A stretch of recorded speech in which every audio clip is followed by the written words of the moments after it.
Right, welcome to session 4 of Between Jesus and Paul. In session 3, we started talking about having a look at the historical Paul. What can we know about Paul? Historically reliable information. And how can we know this? So, scholars have divided Paul into 4 layers within the New Testament. Yes, it's true. It's not just one picture of Paul all the way through. And the reason for that is we have genuine letters, we have letters in Paul's name, we have letters that are pastorals in Paul's name, and we have accounts about Paul that are 50 to 60, possibly 70 years after Paul lived by anonymous writers. And we have to create some form of a grading system if we're going to look at Paul. If Paul's genuine letter is in tension with someone, anonymous writer writing 50 years later, who do we believe? So basically 4 tiers. The first tier, the most reliable tier, is Paul's genuine letters. These are the books of 1 Thessalonians, Galatians, 1 and 2 Corinthians, Romans, Philippians, and Philemon. These books were written between 50 and 60 CE, right? These are genuine letters written by Paul himself. Of course, there might have been later redactions to these, but we'll accept it like that at the moment. Then we have disputed Paul. We have books that scholars think these books are not written by Paul. These are also called Deutero-Pauline books. 2 Thessalonians, beloved Ephesians, beloved Colossians. Books written very late in the 2nd century by writers who are writing in Paul's name, possibly his followers, etc., etc. Then we have layer number 3, pseudo-Paul.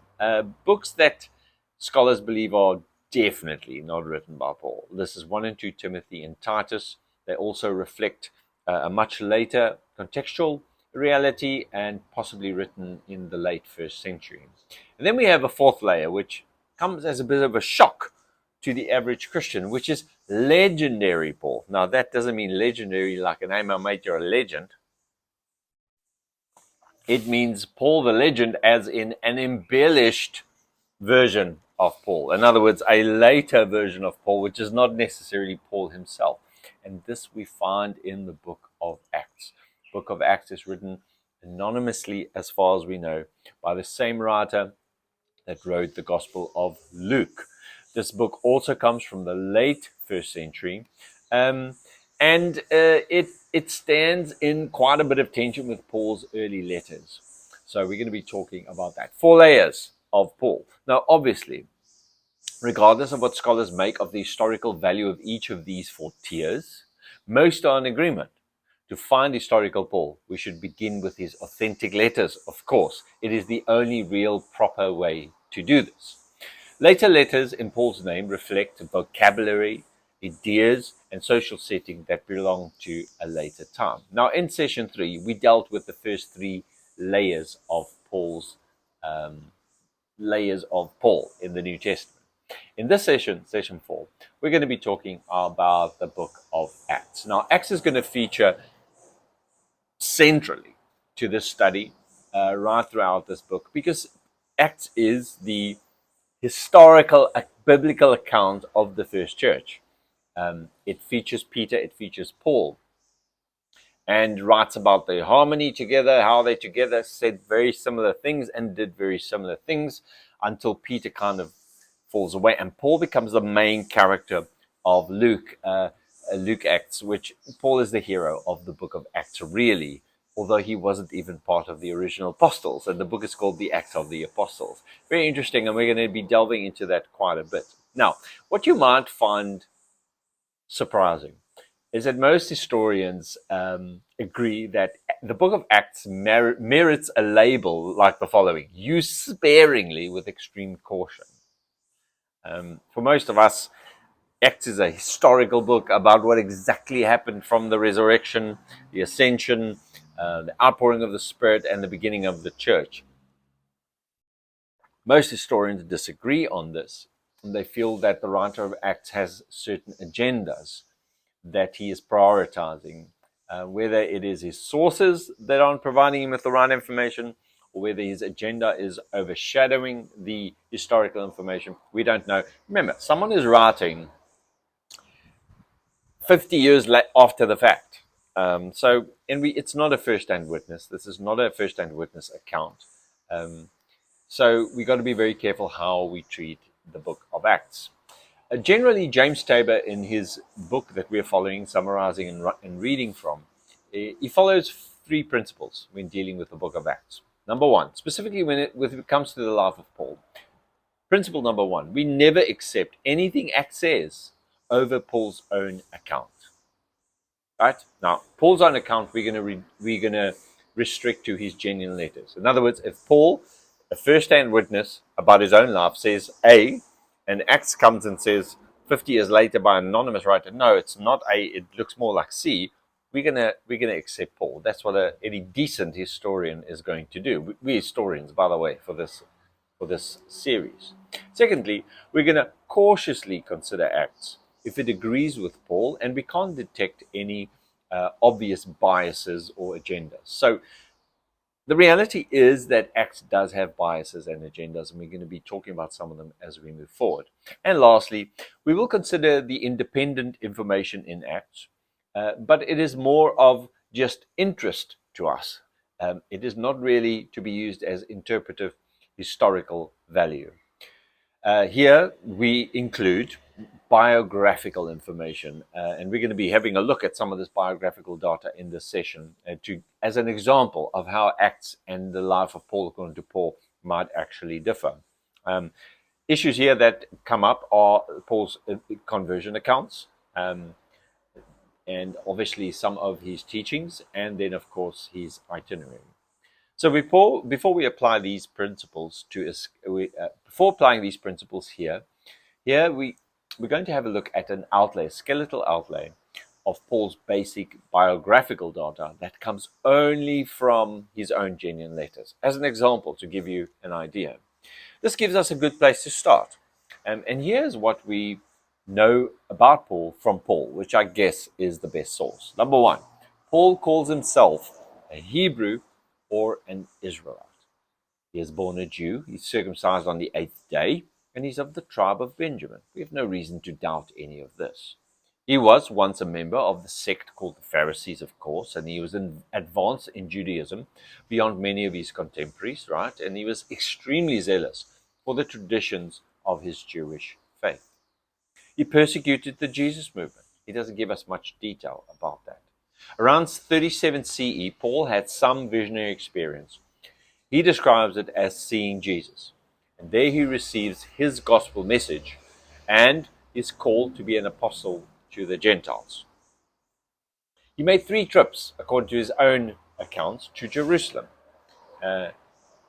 These are around 40 CE, 3 years after his conversion or his experience, his heavenly type of experience.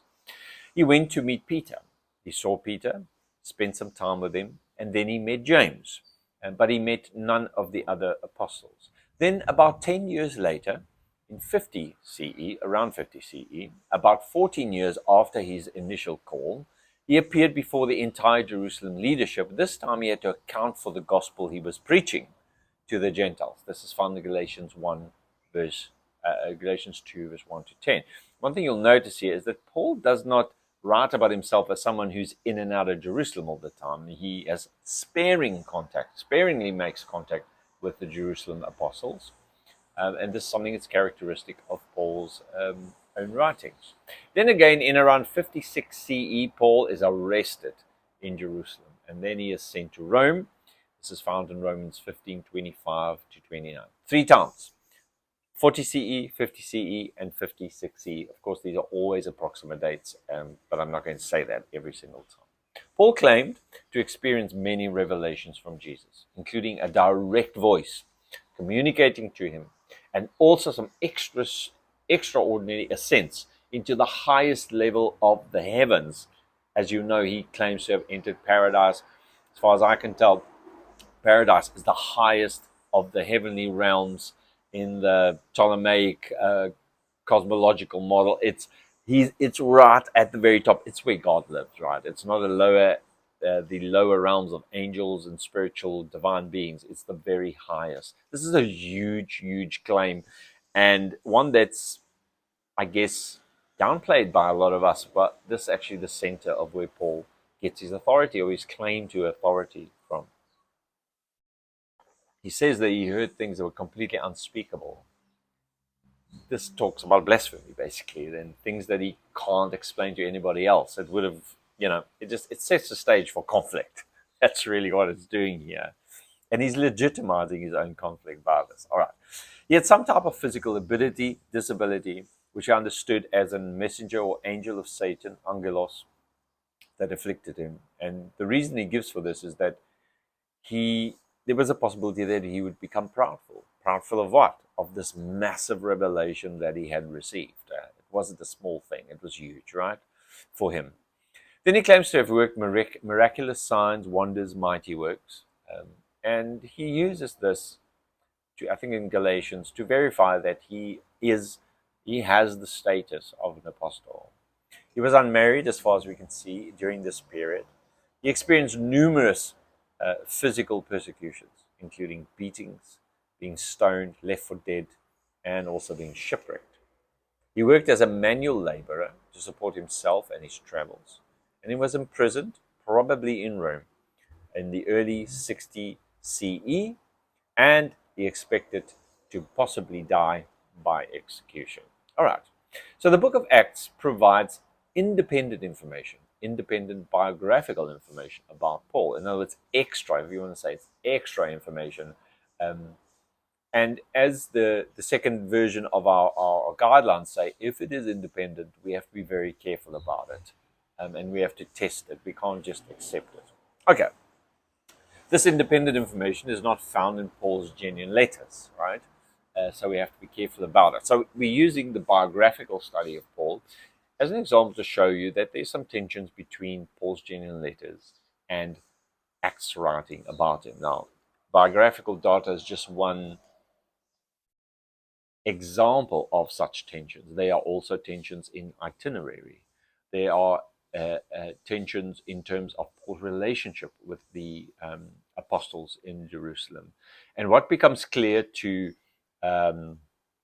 historians is that Acts has a particular agenda, and we're going to be talking about that quite a lot.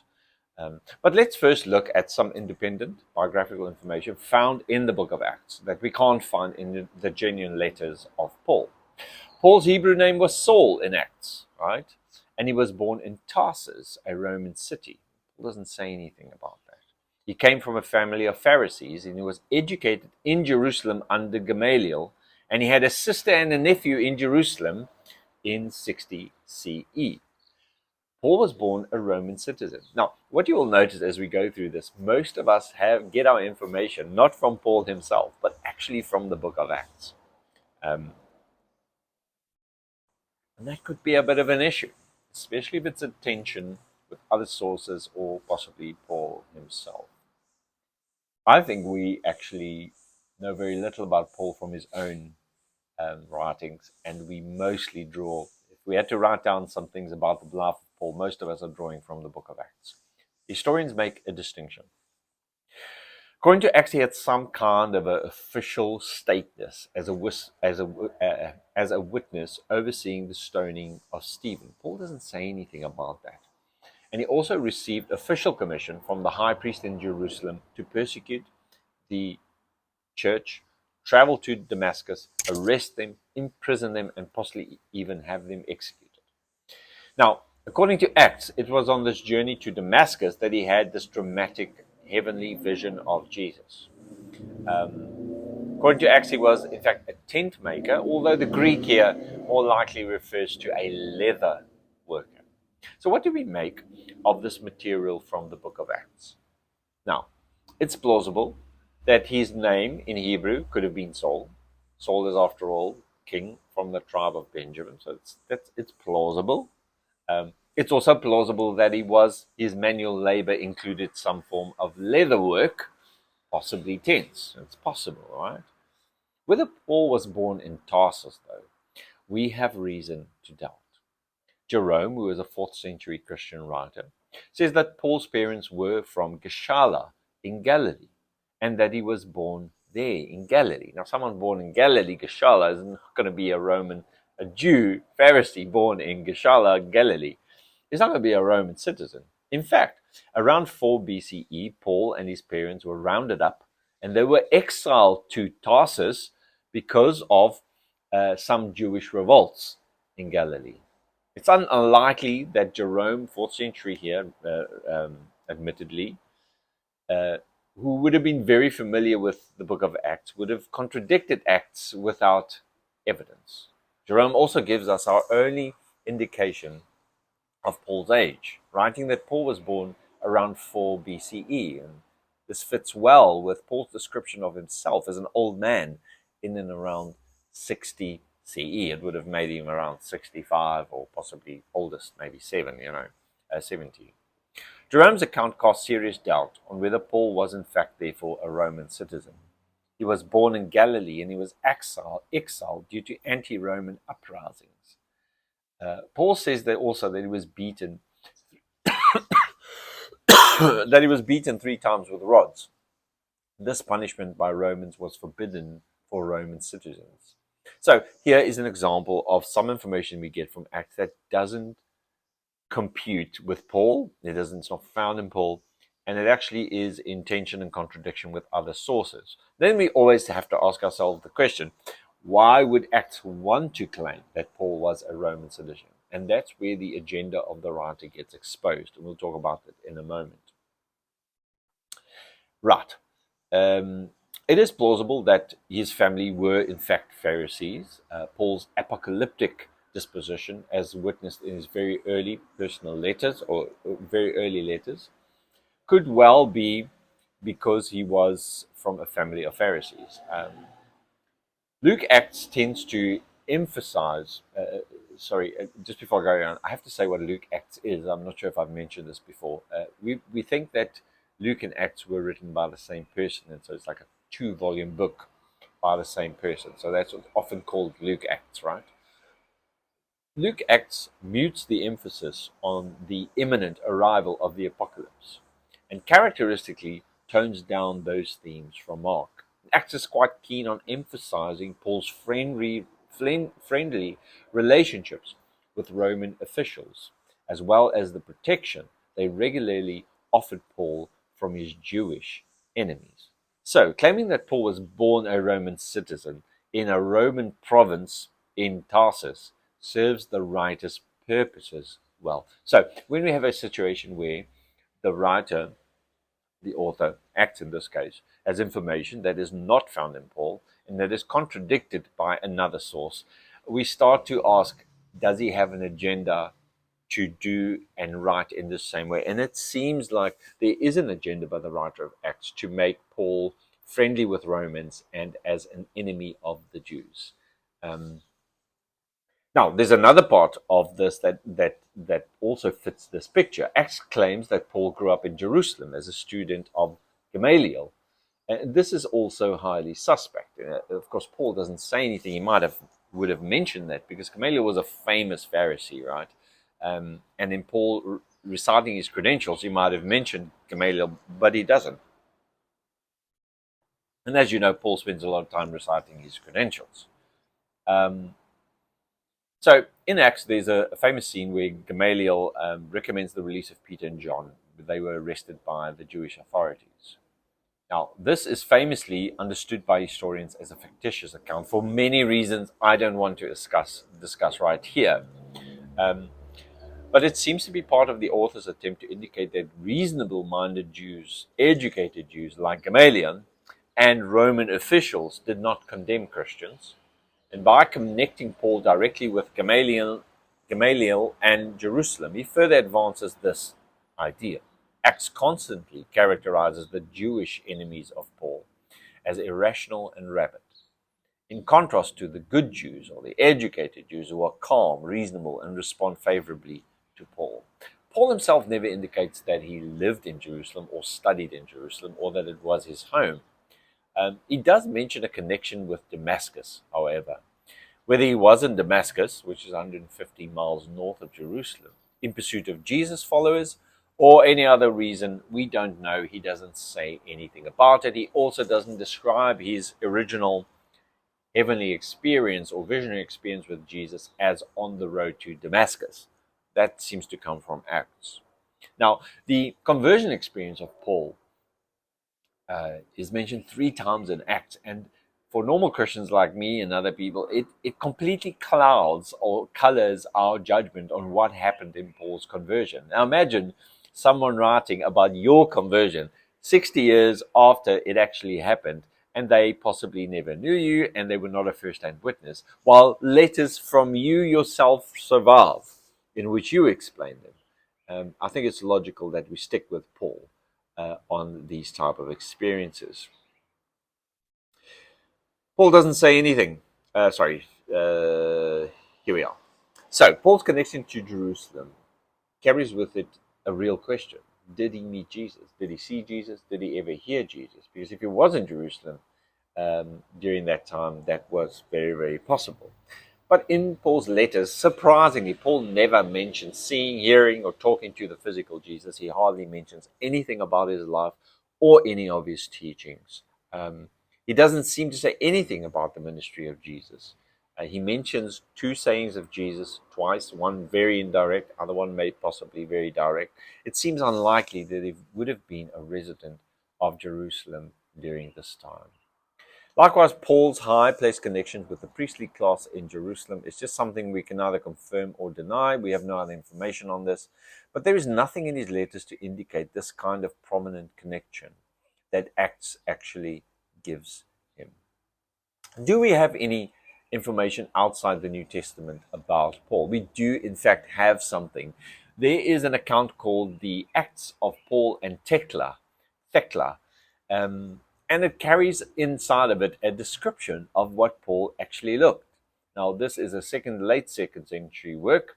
It is wildly embellished and legendary. It's accounts of Paul's travels, where Paul, I think, at one point converts a lion to Christianity. He does a lot of miraculous feats, and he has massive influence in persuading others to believe in Christ. The story centers on the beautiful and wealthy virgin Thecla, who then breaks off her engagement to start following Paul. Right? Here's a quote from this writing. And he saw Paul coming, a man of small stature, with a bald head and crooked legs, in a good state of body, with eyebrows meeting, unibrow, and a nose somewhat hooked, what you would expect from a Jew, I guess, full of friendliness. For now he appeared like a man, and now he had the face of an angel. Now, because this entire story has no historical reference points or trace of earlier sources, we have no reason to believe that this account is based on any historical recollection. It might come as a surprise, but outside the New Testament, we have very little information about Paul, exactly historical specifically. We really have Jerome and Acts, and we have Paul. So we need to be very careful how we weigh up the weight of each of these sources. And the point that the writer of this book is making is that we should be honoring Paul's personal writings, his own genuine letters. They should be at the highest.